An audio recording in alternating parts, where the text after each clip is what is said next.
En ce qui concerne la classification des toitures terrasses, donc on va voir qu'il y a plusieurs classements selon la constitution de l'élément porteur. Donc la possibilité et les conditions de pose d'un revêtement d'étanchéité, l'étanchéité c'est un revêtement, on va voir ça après, sur un support sont directement dépendantes de l'état de surface du support. Du point de vue de la planéité, de l'ouverture de fissures éventuelles, à cause de l'exposition, les éléments porteurs en fonction de leur susceptibilité à la fissuration sont classés en 4 types qu'on va voir maintenant. Donc il y a le type A, l'élément porteur dont au moins la partie supérieure de la section résistante est réalisée en béton armé coulé en œuvre de façon continue sur l'ensemble de la surface. C'est-à-dire qu'on a du béton partout. Donc les planchers pré-dalles, les dalles pleines bien sûr, tout ça c'est le type A. Les dalles pleines, les dalles confectionnées à partir de pré-dalles, les planchers à poutrelles, alors BA en béton armé ou BP béton précontraint, les entrevous de coffrage et dalles de répartition complète, enfin pour les planchers poutrelles ordi, il n'y a pas de souci, on est sur du type A en principe. Voilà. Pardon, j'ai été un peu vite. Les planchers à bac métallique collaborants, les planchers collaborants donc aussi. On a une toiture terrasse de type A. Type B, donc à ce moment-là, les éléments porteurs constitués d'éléments préfabriqués en béton armé ou en béton précontraint, posés jointifs, solidarisés par des armatures noyées dans le béton coulées en place, à ce moment-là, on a des risques de fissuration ici et là, puisque là, on n'a pas de béton par-dessus, on a des sortes d'éléments en béton, et puis on a du béton qui vient être coulé en place avec des armatures sur le chantier. Ça donne une toiture terrasse de type B. Type C, bon, vous avez compris, on a des éléments porteurs et donc on a plus de risque de fissuration, je vais dire ramené au mètre carré, ramené à l'unité de surface.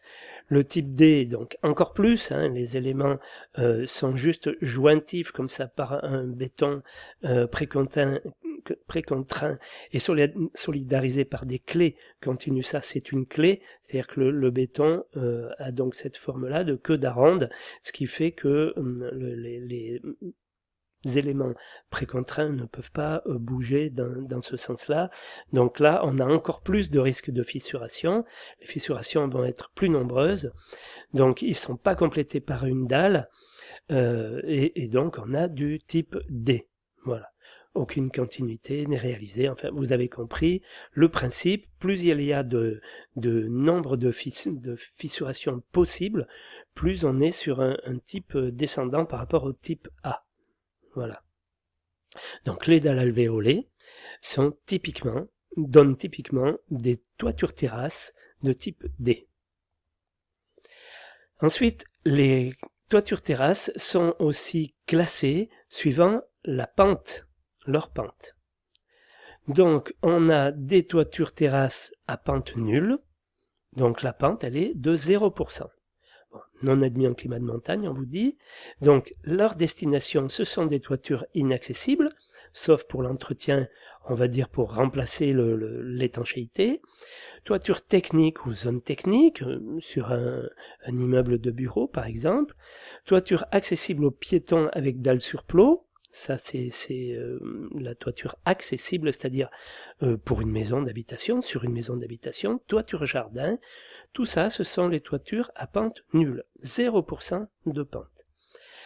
On a les toitures plates, et une toiture plate, ce n'est pas une toiture à pente nulle, donc là on peut avoir une pente de 1 à 5%. Donc toujours pareil, ça peut être des toitures inaccessibles, on le retrouve, toiture technique, toiture accessible aux piétons avec dalle sur plot, toiture jardin, les mêmes que pour les pentes nulles.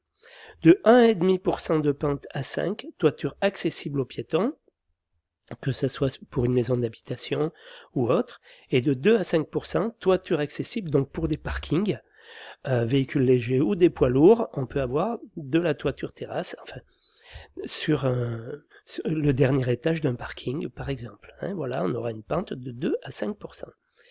Et les toitures inclinées, eh bien, c'est tout le reste, ce sont les toitures dont la pente est supérieure à 5%. Donc là, il va y avoir des toitures inaccessibles ou les rampes d'accès pour véhicules dans les parkings. Voilà, donc comment sont classées les terrasses par rapport à leur pente. En ce qui concerne les ouvrages particuliers, donc il va y avoir les reliefs. Tout ce qu'on appelle relief, c'est par exemple ceci, tout ce qui va être en vertical.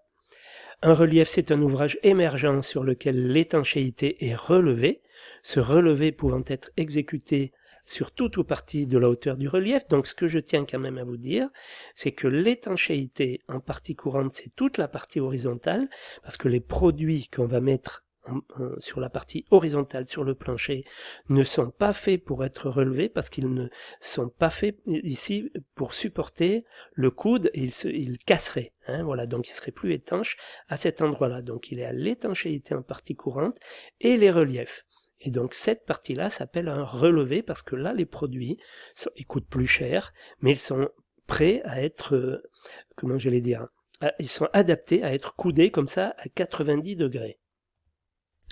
Donc les reliefs, bien sûr, les rives sans acrotère, les joints de gros œuvres, on va voir ça dans les diapositives suivantes. Les dispositifs de collecte d'eau pluviale, évacuation d'eau pluviale, et donc certains ouvrages divers qu'on va voir après.